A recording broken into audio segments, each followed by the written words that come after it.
దేనిని బట్టి మనము పరిశుద్ధులమవుతాం? ఎవరు మనల్ని పరిశుద్ధపరచగలిగిన వారు? ఈ రోజున లోకములో ఎంతోమంది పరిశుద్ధులుగా మారాలని, వాళ్ళ పాపము పోయి పరిశుద్ధతలోకి రావాలని ఎన్నెన్నో పులార కార్యాలు చేస్తున్నారు. కానీ వారి పాపం పోవటంలా, వారు చేసేటువంటి కార్యాలను బట్టి వారి దోషం పోలేదు. దేవుని ఎదుట దోషము కనబడుతూనే ఉంది. అయితే ఒక మనుషుని యొక్క పాపం పోవాలి అనంటే పరిశుద్ధాత్మ దేవుని చేత కడగబడిన వారమై ఉండాలి. దేవునికి స్తోత్రం, హల్లెలూయా.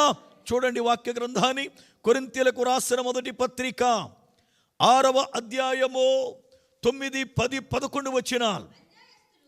అన్యాయస్తులు దేవుని రాజ్యమునకు వారసులు కానేరరని మీకు తెలియదా? మోసపోకుడి, జారులైనను విగ్రహారాధికులైనను వ్యభిచారులైనను ఆడంగితనము గలవారైనను పురుష సంయోగులైనను దొంగలైనను లోభులైనను త్రాగుబోతులైనను దూషకులైనను దోచుకొనువారైనను దేవుని రాజ్యమునకు వారసులు కానేరరు.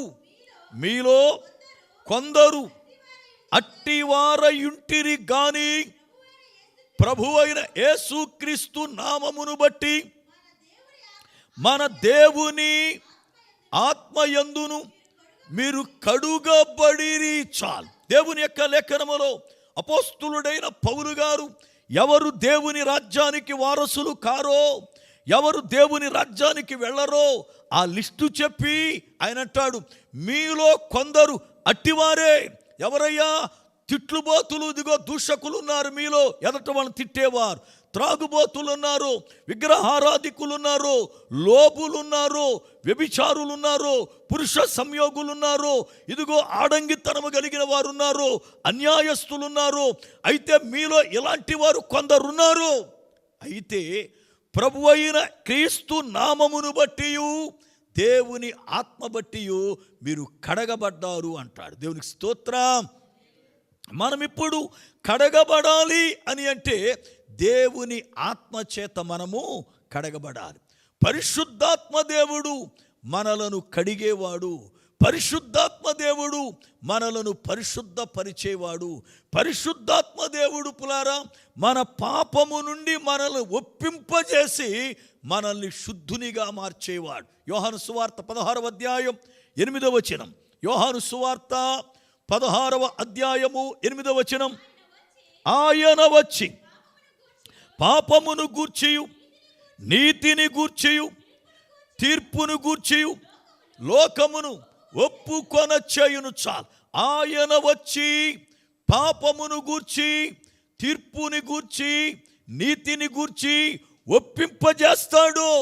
అంటే ఆయన వస్తే పాపం నీలో నుండి ఒప్పింపబడుతుంది. నిన్ను ఒప్పించేవాడు ఆయనే, నిన్ను ఒప్పించేవాడు ఆయనే. ఈ రోజున ఆయనకు మనం చోటిస్తే ఆయన వచ్చి మనల్ని పాపము నుండి పులారా పరిశుద్ధులుగా మారుస్తాడు. ఆయన మనల్ని కడుగుతాడు. ఆయన చేత కడగబడితే మనము పరిశుద్ధులమవుతాం. ఆయన చేత కడగబడితే మనం పరిశుద్ధులమవుతాం.